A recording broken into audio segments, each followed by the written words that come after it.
اللہ کی خاطر کسی قسم کا بھی نقصان برداشت کرنے کی صلاحیت رکھنے والا یا رکھنے والی، کسی قسم کا بھی نقصان، خواہ معاشی نقصان ہو، خواہ معاشرتی نقصان ہو، کاروبار کا ہو، رشتوں کا ہو، کسی قریب کے رشتے کا ہو یا دور کے رشتے کا،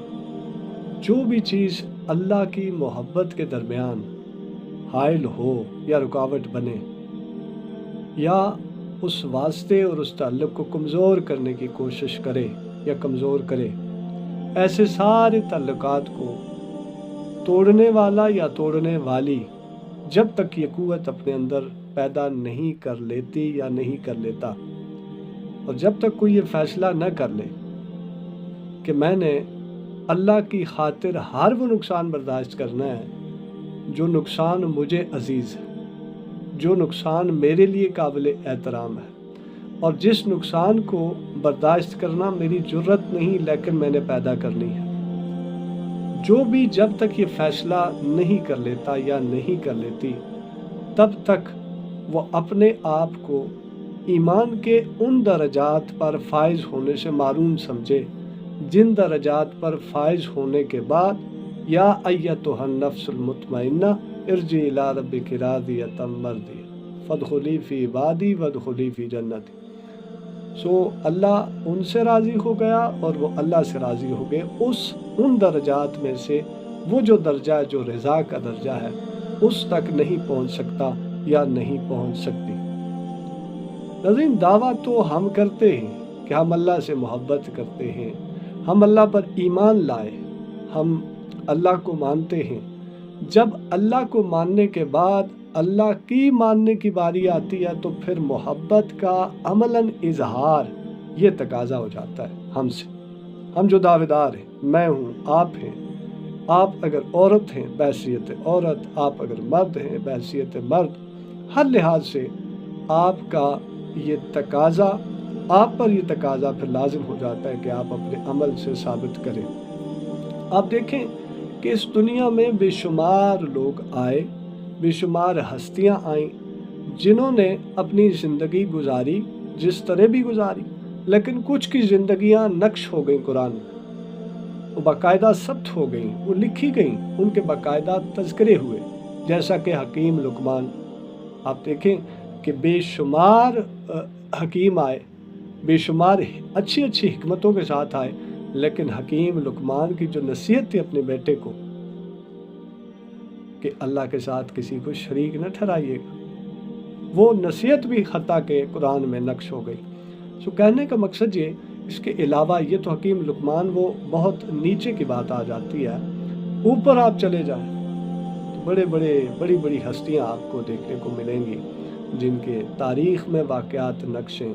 جن کے قرآن میں واقعات نقشیں، اور لوگوں کو، ہمیں، آپ کو دکھانے کے لیے، بتانے کے لیے کہ یہ وہ لوگ تھے جنہوں نے میری خاطر، اللہ کہہ رہا ہے کہ جنہوں نے میری خاطر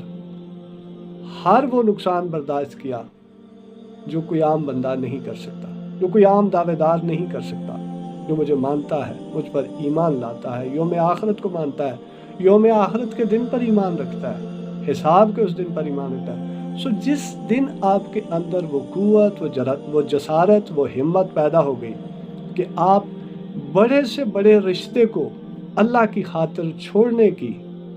قوت اور ہمت پیدا کریں گے یا رکھیں گے اپنے اندر، یا آپ کے اندر ہوگی، اس دن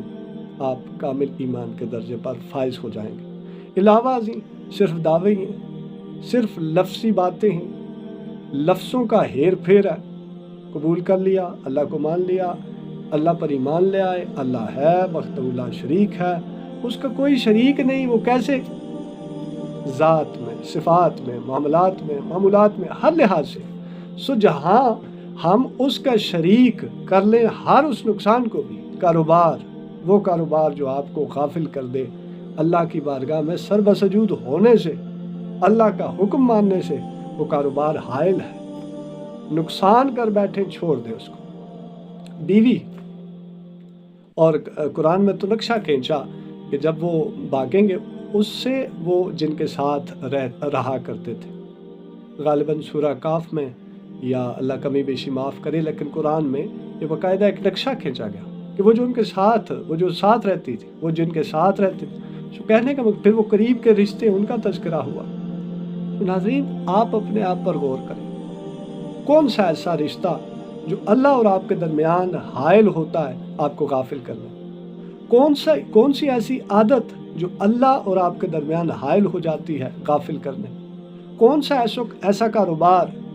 یا معیشت کے وہ سارے فنڈامنٹلز، وہ ضروریات، وہ کون سی ایسی ضروریات، کون سی مجبوریاں جو حائل ہو جاتی ہیں آپ کے اور اللہ کے درمیان؟ اس دنیا میں بے شمار ایسے لوگ بھی آئے، میں اکثر کہا کرتا ہوں، ہمیں تو صرف روزی روٹی کی فکر ہے، ہم تو اس فکر میں لگے ہوئے کہ 2 وقت کی روٹی کہاں سے لائیں گے، پیدا کہاں سے کریں گے، پھر اس مشقت میں وہ پوری ہو گئی، اضافی مال بھی کافی آ گیا، پھر ہم اکٹھا کرنے کی فکر میں لگے ہوتے ہیں، یہاں سے کما کے یہاں پر کیسے ایڈجسٹ کریں گے، یہاں پر کما کر فلاں جگہ پہ کیسے ایڈجسٹ کریں گے، اس بینک میں کیسے، کس بینک میں اچھی سیونگ ہو، ہم تو ان چکروں میں لگے رہتے ہیں۔ اور اس دنیا میں یعنی کتنا آسان کام کہ 5 وقت کی نماز، سر بسجود ہونا، اپنی ذات کی نفی کرنا، اس کی بارگاہ میں جھکنا،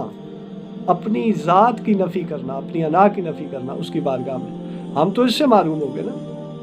وہ روحانیت کی معراج جو اللہ کے قریب کرتی ہے، ہم تو اس سے معروم ہو گئے۔ اور اس دنیا میں ایسی ہستیاں بھی تو گزری ہیں جنہوں نے لبیک کہا، اپنی جانیں گوا دی، گردنیں کٹوا دی، یعنی کہ جہاد۔ اب تصور کریں کہ اگر جہاد کا حکم ہم پر آ جائے یا ایسی سچویشن بن جائے تو کیا آپ اپنے بیوی، بچے، کاروبار، یہ سارا کچھ چھوڑ کے جائیں گے؟ اگر آپ 5 وقت کی نماز کے لیے مسجد یا گھر میں پڑے مصلی تک نہیں جا سکتے، یا اللہ کی بارگاہ میں سجدہ ریز ہونے کے لیے نہیں جا سکتے، تو وہ ساری چیزیں جو آپ کے اور اللہ کی محبت کے درمیان حائل ہیں، کیا آپ انہیں چھوڑ سکتے ہیں؟ اور اگر چھوڑ سکتے ہیں تو کیا اتنی جرت ہے آپ کے اندر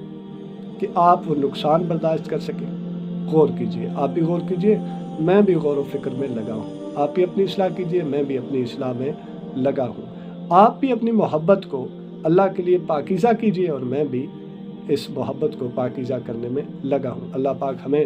محبت کی اس پاکیزگی میں کامیاب اور کامران کرے۔ ندیم ڈیجیٹل ڈائری دیکھنے کا شکریہ، تھینک یو، سلامت رہیں۔